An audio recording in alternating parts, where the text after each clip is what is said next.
very specific, and she had an accent that really told a lot about where she came from, or her both where she grew up and then the school she went to. So it was a lot of work to watch all the old interviews and White House tour and try and perfect that. I read that the director wanted to depend a lot on close-ups to have you tell this story through your eyes. Was that difficult, knowing that a lot of it would be close-ups? It was interesting in a way, because when the camera is really close to you, you're also close to the camera operator, and so even in scenes when you're alone, you have someone to sort of communicate with, and he was very emotionally engaged and part of it. So it was really wonderful to get to interact with someone even when I was in scenes alone. And one final thing for DC, I understand that you'll be debuting your directorial debut here in Washington, I think early next year. Tell us about that. I have a film called A Tale of Love and Darkness that I directed that actually came out in August. So it was very nice to get to be here with it, and we were at the Washington Jewish Film Festival, so it was great to get to show it here. Thank Thanks you so so much. much. Thanks so much. I'm going to put your two. Yes, absolutely. Go ahead. Oh, Ms. Portman, so you already talked about sort of how you mastered that sort of breathless recreating the voice, but more mentally wise, how did you get yourself into that space where you almost have to be staggering around, almost catatonic, some of those scenes? Like, how do you mentally get in that space?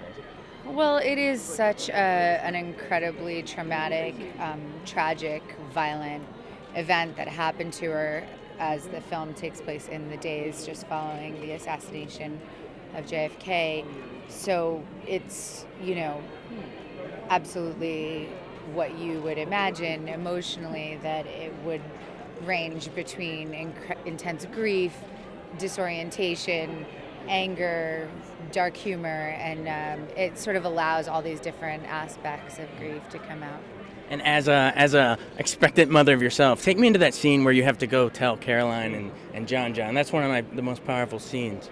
Well, it's devastating, and it's one of the things about the film that we've all obviously considered the JFK assassination a lot in our history books, and there's obviously parts of the history that we don't have to think about and have not considered, like what was that moment like when she had to tell the kids. And it's just devastating, and it was one of the things, I remember when I read the script for the first time, I was just crying reading it, because it's such an awful thing to have to imagine telling a kid. Natalie, I have visited all the presidential libraries. I'm one of those people. I'm a presidential geek and been to the Kennedy Library. And for people who kind of know Jackie Kennedy as the iconic First Lady, what did you learn about her that kind of surprised you? Well, something that I learned from the script when I read it, which I was so surprised about, was that she had such a role in crafting the legacy herself, that she took such a strong narrative authorship in the whole process, which is really astonishing, and especially that she had that presence of mind in those days that she was going through incredible turmoil herself, to have the presence of mind to try and author a legacy is very impressive. I'm sure a lot of people have brought up the voice, when I saw the trailer the first time, I got chills, because I'm like, oh my God, Natalie Portman now is Jackie Kennedy. Oh, thank you. How long did it take you to get the voice where you were satisfied with it? Well, I didn't have a ton of time to prepare, so it was quite fast, but it was very intense, and I worked with a great dialect coach who we just listened to the tapes over and over and over again, and watched the White House tour over and over and over, and rehearsed it so that by the time I got to set it, I could just not think about it, and it was more. Well, it's a beautiful performance. Thank you. Thank you very much. So much.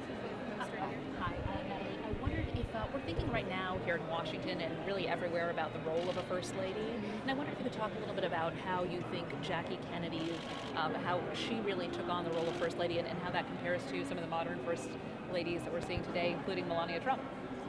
Well, I think that Jackie was one of the first, maybe along with Eleanor Roosevelt, who had a real agenda of her own in the White House, namely, creating sort of a cultural, legacy in,